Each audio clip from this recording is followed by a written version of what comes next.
박근혜 전 대통령에 대해서 좀 마마라고 하면서 울부짖는 그 지지자들도 그렇고 박근혜 전 대통령도 그렇고 내 주머니로는 1원 한 장도 들어온 게 없다. 그런데 도대체 내가 무슨 사익을 취했다는 거냐.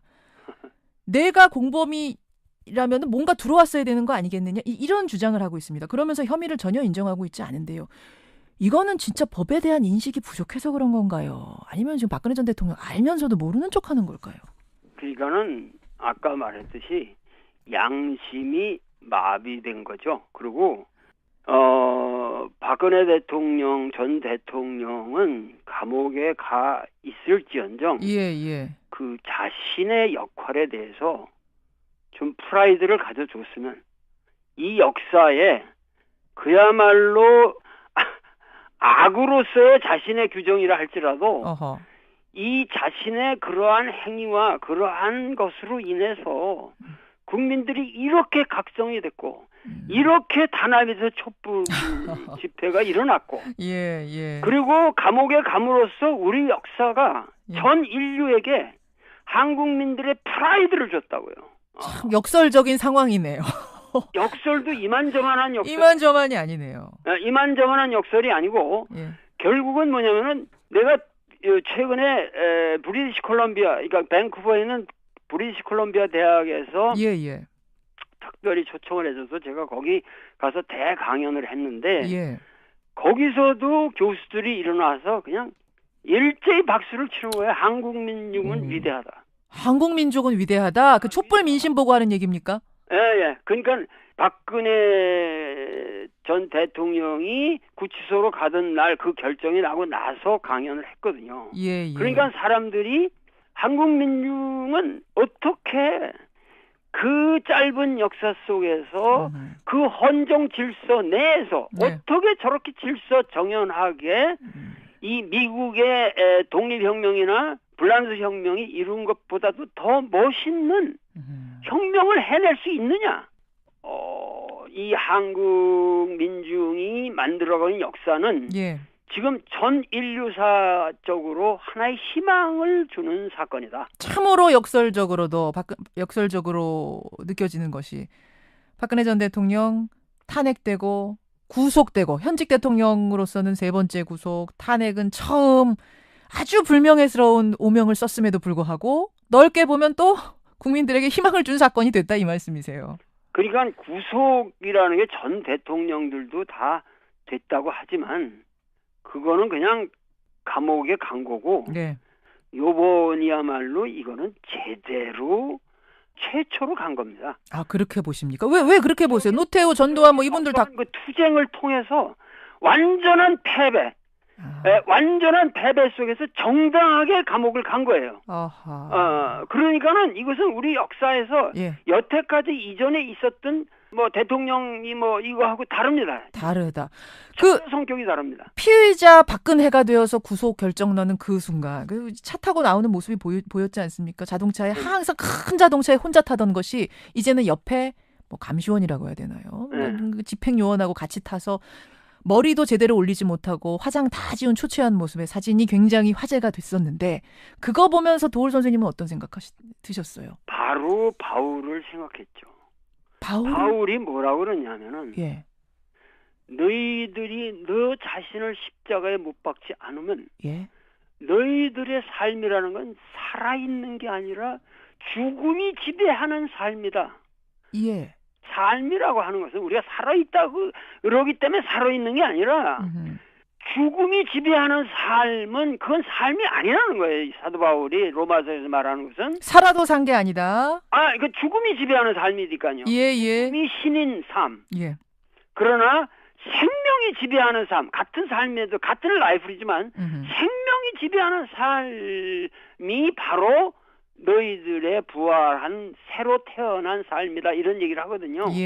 그런데 구치소로 가는 그 얼굴을 보면서 완전히 나비령 같은 얼굴이에요. 죽음이 지배하는 삶의 전형을 나는 본다. 왜 그 죽음 속에서 저렇게 살기를 갈망하는가? 왜 자신을 죽이고 부활해서 진정한 삶을 누리지 못하는가? 이것은 박근혜의 그 개인의 문제가 아니라 예.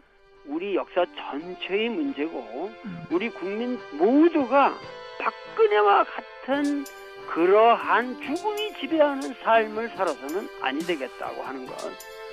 그리고 박근혜가 그 구치소로 간 것은 박근혜 개인이 간 것이 아니라 예. 제가 처음부터 말씀드렸지만은 박정희 패러다임이 감금되는 사건입니다. 그리고 패망하는 사건이죠.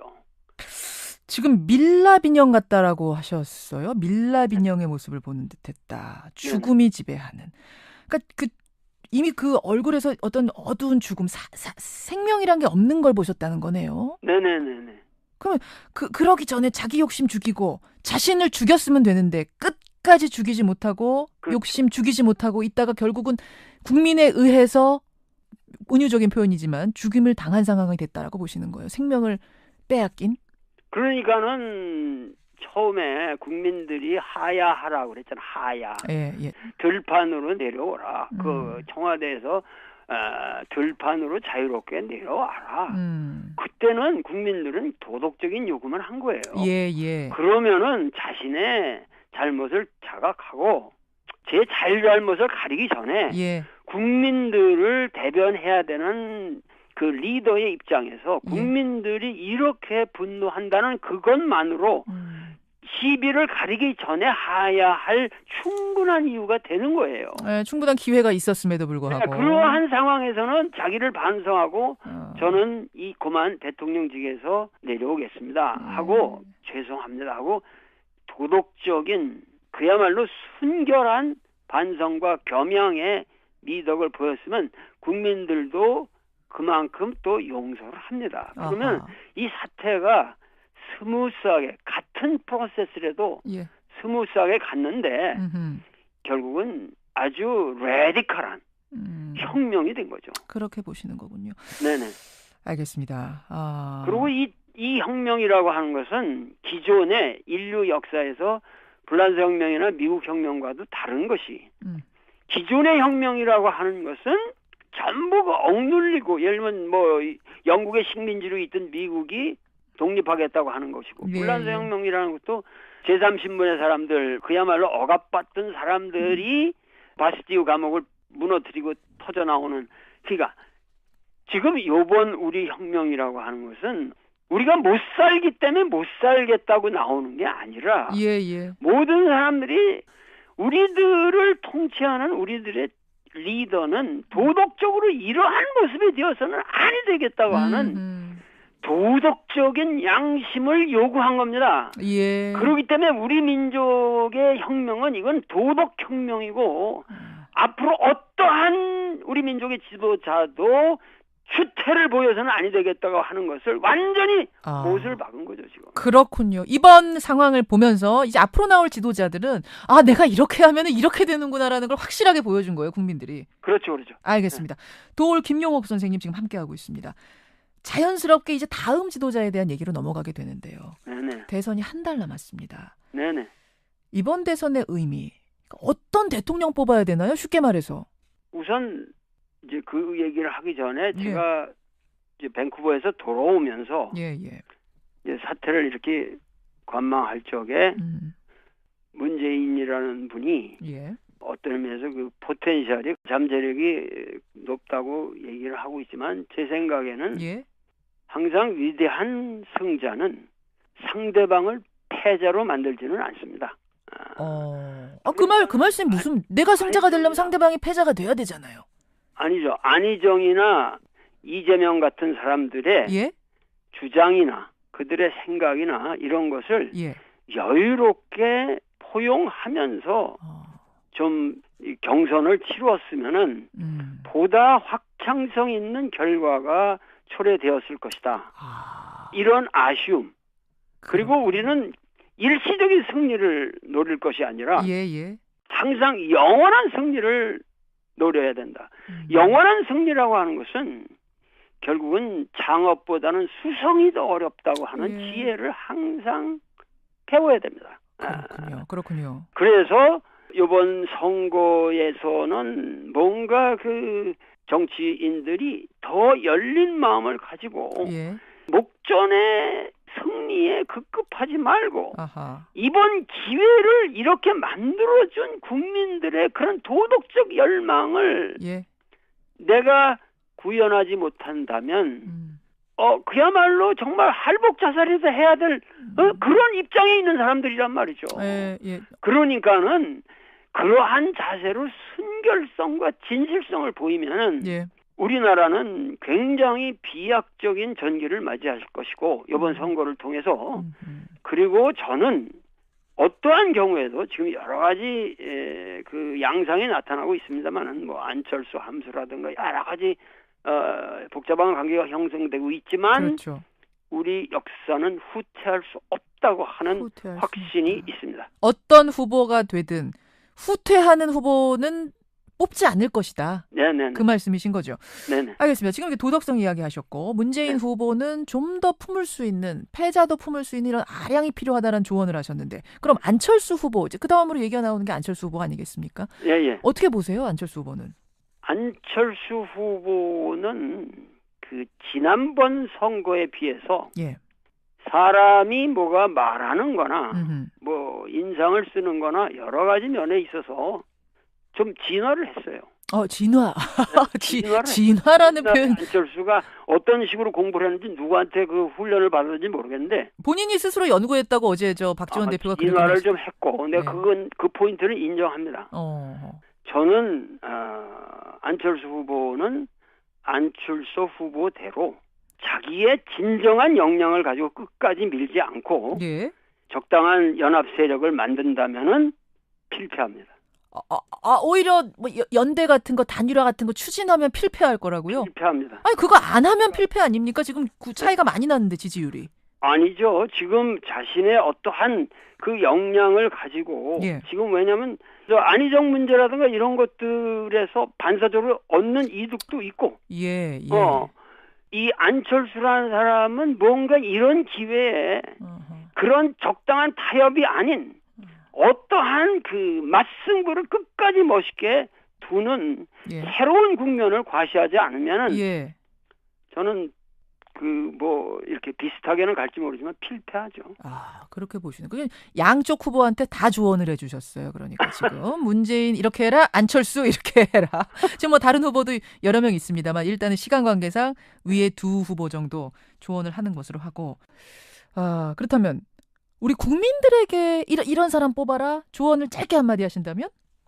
그 국민들이 아셔야 될 것은 그 많은 경우 우리가 이렇게 위대한 혁명을 국민 스스로의 힘에 의해서 달성해놓고 저 같은 사람이 외국 나가서도 떳떳하게 세계 시민으로서 세계 역사를 향해서 외칠 수 있는 그러한 위대한 이벤트를 만든 국민은 정말 이제는 선진 국가 중에서도 선진 국민으로서의 의식을 가져야 됩니다.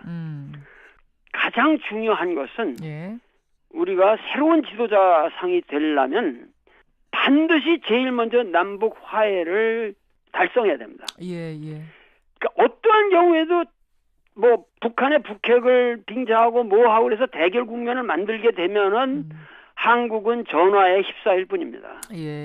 그렇기 때문에 어떠한 경우에도 뭐 평창올림픽에도 점점 화해 무드가 생길 수도 있고 여러 가지 지금 함수가 있는데 남북 화해를 적극 추진해야 되고 둘째는 반드시 아주 투철한 경제 민주화의 신념을 가지고 있어야 됩니다. 그렇게 해서 지금 우리나라 최고 기업인 최고 순회가 지금 갇혀 있는 그러한 불행한 형국을 가지고 있지만은 결국은 우리 국민들이 대기업에 대한 신념을 너무도 상실했습니다. 그렇기 때문에 반드시 경제 민주화를 어떤 새로운 합법적 질서 속에서 경제 질서가 진행될 수 있도록 새로운 환경을 조성할 수 있는 리더. 셋째, 딴 사람들은 이 말을 안 하는데 반드시 풍요로운 농촌을 일으켜야 된다. 많은 사람들이 농촌 문제를 도외시하고 그러는데 나는 우리 농민들이야말로 국토 공무원에 준하는 대접을 받아야 되고 그리고 우리나라 국토를 살려내지 않으면 농촌을 살려내지 않으면 우리나라는 정말 희망 없는 국가가 됩니다. 이 부분도 중요한 지적이시네요. 그래서 그야말로 남북 화해, 경제민주화, 풍요로운 농촌 이 세 가지를 적극적으로 실현할 수 없는 리더는 리더의 자격이 없다. 예. 마지막은 이제 국민들께 이런 리더를 뽑아라라는 당부의 이야기 조언을 해주셨는데 로마서 강해부터 시작을 해서 우리 사회 전반 또 이제 한 달 앞으로 다가온 대선 이야기까지 쭉 나눴는데요. 이 책이 굉장히 두껍네요, 선생님. 네, 엄청나죠. 엄청나게 500여 페이지. 500여 페이지입니다만 여러분 한번 꼼꼼하게 읽어보시고 우리 사회 모습도 비추어보고 나의 모습도 한번 비추어보는 계기가 됐으면 좋겠습니다. 오늘 귀한 말씀 대단히 고맙습니다. 네, 감사합니다. 로마서 강해를 펴냈습니다. 돌 김용옥 선생님이었습니다. 역설도 이만저만한 역설. 이만저만이 아니네요. 이만저만한 역설이 아니고 결국은 뭐냐면은 내가 최근에 브리티시 콜럼비아, 그러니까 밴쿠버에 있는 브리티시 콜럼비아 대학에서 특별히 초청을 해줘서 제가 거기 가서 대강연을 했는데 거기서도 교수들이 일어나서 그냥 일제히 박수를 치는 거예요. 한국 민족은 위대하다. 한국 민족은 위대하다. 그 촛불 민심 보고 하는 얘기입니까? 예. 그러니까 박근혜 전 대통령이 구치소로 가던 날 그 결정이 나고 나서 강연을 했거든요. 그러니까 사람들이 한국 민중은 어떻게 그 짧은 역사 속에서 그 헌정 질서 내에서 어떻게 저렇게 질서 정연하게 이 미국의 독립혁명이나 불란서 혁명이 이룬 것보다도 더 멋있는 혁명을 해낼 수 있느냐. 이 한국 민중이 만들어가는 역사는 지금 전 인류사적으로 하나의 희망을 주는 사건이다. 참으로 역설적으로 느껴지는 것이 박근혜 전 대통령 너희들이 너 자신을 십자가에 못 박지 않으면 너희들의 삶이라는 건 살아있는 게 아니라 죽음이 지배하는 삶이다. 삶이라고 하는 것은 우리가 살아있다고 그러기 때문에 살아있는 게 아니라 죽음이 지배하는 삶은 그건 삶이 아니라는 거예요. 사도 바울이 로마서에서 말하는 것은 살아도 산 게 아니다. 그 죽음이 지배하는 삶이니까요. 죽음이 신인 삶. 그러나 생명이 지배하는 삶, 같은 삶에도 같은 라이프이지만 생명이 지배하는 삶이 바로 너희들의 부활한 새로 태어난 삶이다 이런 얘기를 하거든요. 그런데 구치소로 가는 그 얼굴을 보면서 완전히 나비령 같은 얼굴이에요. 죽음이 지배하는 삶의 전형을 나는 본다. 왜 그 죽음 속에서 저렇게 살기를 갈망하는가?